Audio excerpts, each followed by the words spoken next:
The biggest fear we have isn't failure. You're not afraid of failing. The biggest fear we have is of failing in front of other people. You're afraid of people's judgments. The reason why we stay stuck, the reason why you still are where you are, is because you're afraid of other people's opinions. You have great ideas inside you. You have great ideas. If you're watching this video, you're subscribed to this channel, you have great ideas. You know you're capable of more. You know you want to serve. You know you want to help. And great ideas are flowing through you, and we shut them off. We shut them off because we find a logical reason why we can't do it, right? The logical reasons in our head are, well, the timing's not right, or I don't have the gear, or I don't have the connections, or, I'm in the wrong country, or whatever logical excuse that we come up with. Listen, it's based in reality. It's actually based in fact, because you're a smart person, you wouldn't believe a stupid reason. So the reasons that we're listening to are actually based on some kind of fact, but they're still an excuse. And underneath that reason why you can't do something is because you're afraid. You're afraid, I'm afraid, we're afraid of taking the next step. And the fear underlying that is not the fear of it not working out. It's the fear of it not working out and who's going to see you fail. We're so tied up into what other people think about us that we'd rather play small for life than actually go off and accomplish and risk failing in front of other people.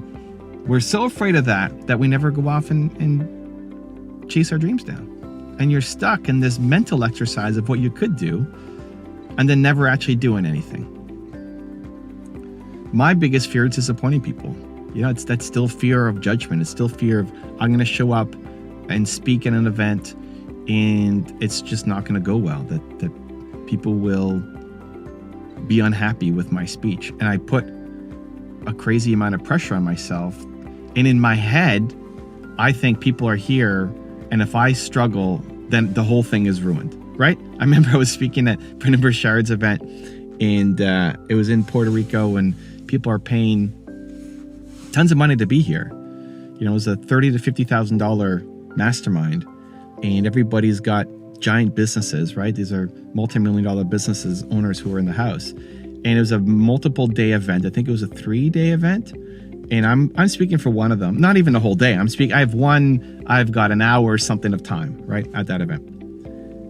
In my head, it's if I suck on stage, then people will freak out and be unhappy and say this was a total waste of an event. I'm a really tiny nothing part of this event, right? I mean, people are there to see Brendan Burchard, to see Dean Graziosi, to see the other speakers there. If any one speaker sucks, if Brendan sucked, that's a big deal because he's speaking for 80% of the time. If I suck for 1 hour, nobody's really going to care. Nobody's really going to be asking for a refund. But even though that's the actual answer, it's not the thing that's in my head. And that's what we need to fight. That's what we need to fight. Because I used to say no to opportunities because I was really deep down just afraid that I would not be able to deliver. I remember that I used to secretly hope people would cancel on me. I would secretly hope that interviews would cancel on me, that meetings would cancel on me. I remember I would book something out like it's 2 months in advance, right? I don't know if this has ever happened to you. If this makes sense, or if it's happened to you, let me know in the comments. I would book something out that was a month in advance or 2 months in advance.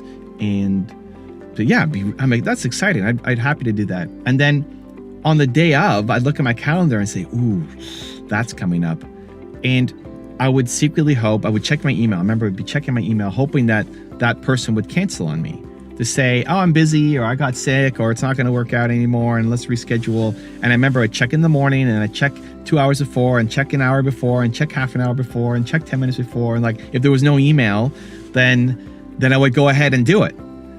So I'm losing insane amounts of productivity, right? Like, how many times am I checking my email before this thing happens? Losing insane productivity, and also not actually serving, right? Not actually living my mission, my message, not actually being proud of myself for what I'm doing.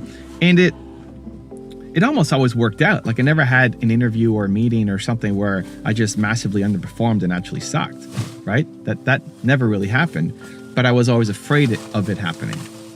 And so I had to teach myself, this is what I want to do. Like, the only thing worse than me not doing this is me doing this and canceling, right? Or me never doing an interview and me never doing a meeting.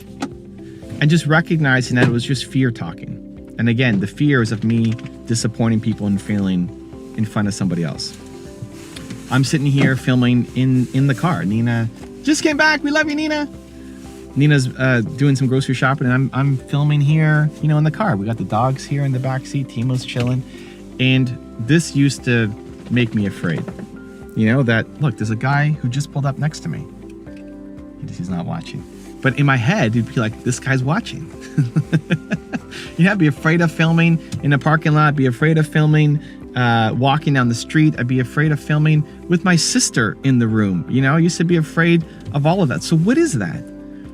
It's just fear of other people's opinions. Why am I afraid of this guy? Why am I afraid of that guy? I don't know that guy, right? Why am I afraid of him and his opinion? First off, he doesn't even care, right? He's not even looking at me. He doesn't even care. Maybe he never even noticed that I was filming, period. Right? So we think people care. They don't care. On the off chance that he actually cares, maybe he is judging me and thinks I'm crazy holding this camera up with the tripod in my hand. Maybe he thinks I'm crazy. Great. If somebody's leading with that, then they hate their own life. Like if somebody's leading with just negative judgment, he's got his own issues to deal with that have nothing to do with me. Or maybe he's inspired. Maybe this guy goes, look, he pulled out his phone. Maybe he's making his own YouTube video. Maybe he's inspired. Maybe that guy is now going to be the next YouTube sensation. Let's go. So we assume that everybody's going to watch us. Everybody's only looking at us, and we're going to disappoint and be a giant failure, and everybody's going to laugh and ridicule us, right? Like that's the thought that's in our head. Where the reality is, most people don't care. Most people, right? Like 90% of people don't even care. 5% of the people might judge you, and they're in a really negative spot themselves. And the other 5%, maybe they're inspired by you, and they see that and they go and do something with their life. But you playing small and listen to that fear instead of actually taking some kind of action will always lead to a negative spot. Like you know that you could do more, you want to do more, you want to serve on a bigger scale, but listening to that fear instead is keeping you stuck. This is one of the biggest problems for entrepreneurs, is that you have all these great ideas that are flowing through you, right? You've got an endless list of ideas. How big is your list of things that you could do that you get excited by when you look at them? And then how many are you actually doing? Well, not very many. You're missing the momentum, because at the end of the day, you could write down a list of all these reasons why it can't work out and when the timing is going to be just right and perfect, right? I'll start this on January 1st, or start this next month or next week or Monday or on my birthday or some artificial day. You come up with some reason of when you should be starting this thing, right? But if you actually examined it, if you actually took a little step back and looked at your goals that you haven't hit, that you haven't started, that just remain an idea and you've never taken momentum on, if you actually took 5 minutes to step back from it, create a little distance and look at them and look at your list of reasons why you haven't started, really it's just fear. And when you can catch that, that's when you make a life-changing decision. Because as long as you are not chasing down the things that you want to do because you're afraid of somebody else's judgment of you, as long as that is the thing that rules you, you will never win. You will never accomplish anything great, and you'll live life with regret. So even now, my biggest fear is still disappointing people. And the ongoing challenge is to catch it. And when you can catch it, and when you can no BS catch it, to say, I'm just throwing up a bunch of excuses, but really I'm just afraid. When you can catch it, then summon the courage to go do the difficult thing. Summon the courage to say, I'm gonna take this fear head on. Because as long as that fear runs your life, you stay stuck.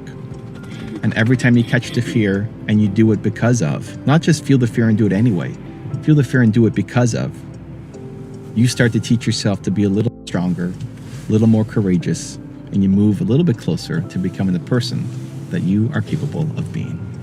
If you want another Evan Rant video that just might give you the confidence you need, check it out right there next to me. I think you'll enjoy it. Continue to believe, and I'll see you there. Most people don't get what they want because you don't follow through enough.